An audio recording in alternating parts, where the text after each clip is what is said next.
Ask the experimenters why they experiment on animals, and the answer is because the animals are like us. You could ask the experimenters why it's morally okay to experiment on animals, and the answer is because the animals are not like us.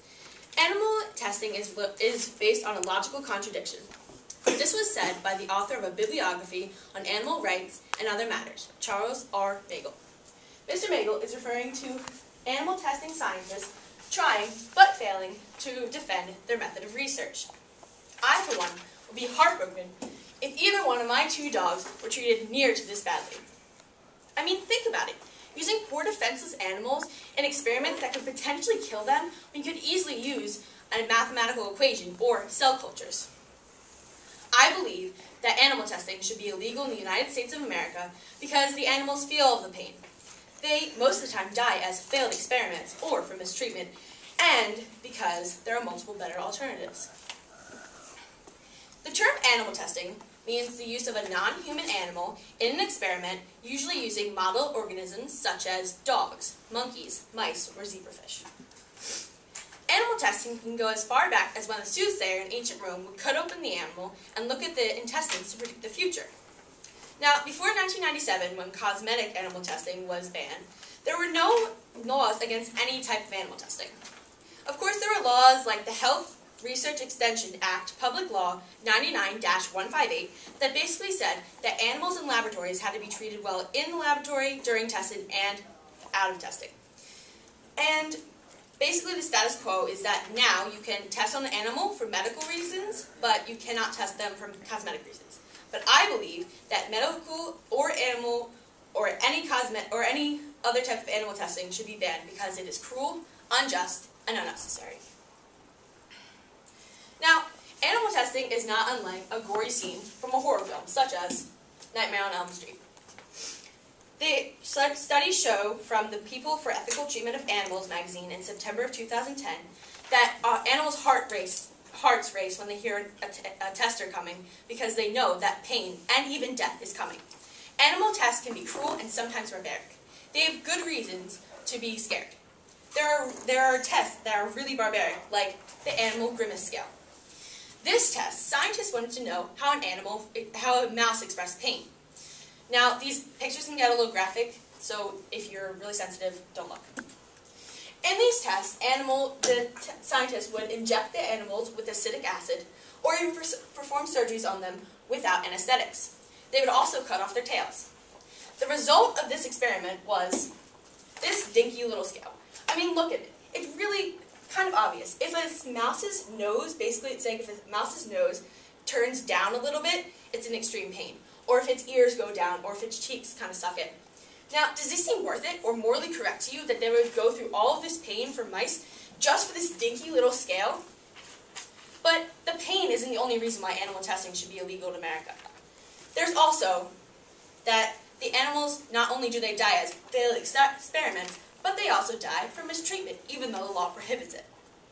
In the Los Angeles Times, in September of 2009, there was an article published that reported a tragedy. In Nevada, in the NASA Center for Testing Monkeys, 17 monkeys died because someone forgot to turn down the heater, and they died from overheating and exhaustion. Then, the only 3 survivors had to be euthanized or put down because their organs were slowly shutting down from all of the overheating. This picture can get graphic too. Now, let's talk about Foxy. If you want to talk about mistreatment, talk about Foxy. Foxy is a 32-year-old chimpanzee, and she's very cute. For the first 31 years of her life, Foxy lived in an animal laboratory that was testing her for hepatitis vaccines. For decades of her life, Foxy was product to numerous procedures and impregnated numerous times. She gave birth to 5 chimpanzees, who were also test monkeys, that were taken from her as infants. Now, after Foxy was done getting tested and the animal laboratory decided that she was too old to be tested, she was put in a cage in a basement for 12 years. Luckily, Foxy was rescued, but there are 1,000 more chimpanzees. There are 1,000 more chimpanzees in American test labs alone that are in cages in the basements. Now, does that seem right to you? Not only do they die as failed experiments and from mistreatment, and do they have excruciating pain every day, but there are so many better alternatives.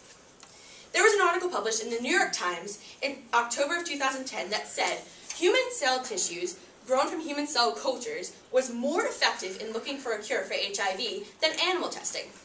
In addition, an article published in 2006 by Nutrition Health Review said, and I quote, "Complex computer models and stimulations in a computer processor can catch up with the needs for researchers. In vitro cell culture techniques are also gaining popularity as a way to create antibodies."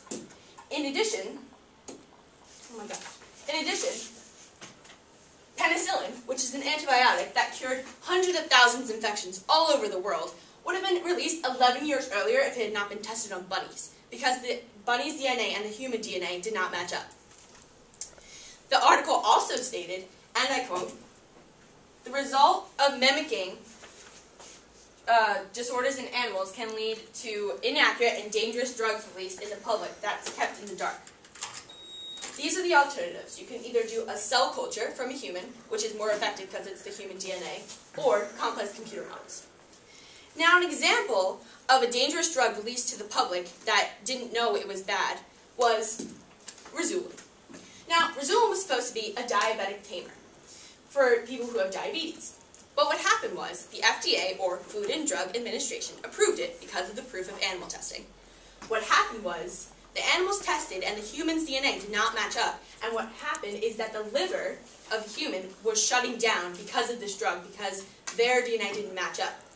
Does that seem right to you? Another example of this would be Vioxx. Now, Vioxx was supposed to be a painkiller. And again, the FDA approved it because of proof of animal testing. But what happened was 88,000 to 139,000 heart attacks occurred because of this drug, because again, the DNA of the animals and the DNA of the humans didn't match up. Hopefully this proves to you that yes, animals are like humans, but at times they're not, and that mistake can be horrible, and at times, as you just saw, fatal. In conclusion, I believe that animal testing should be illegal in the United States because the animals feel all the pain. They most of the time die, and there are much better alternatives. So, I believe that the federal government, instead of funding more animal testing, should fund to find better alternatives and execute that plan. So please, if you see a donation box against animal testing, donate some spare change. It will go a long way, believe me. If you don't agree with me, then I'd like you to think about your pets. What if they were treated this badly? What if every day they almost died because they were getting tested for things that had much better alternatives? Can you really look me in the eye and tell me that is okay with you?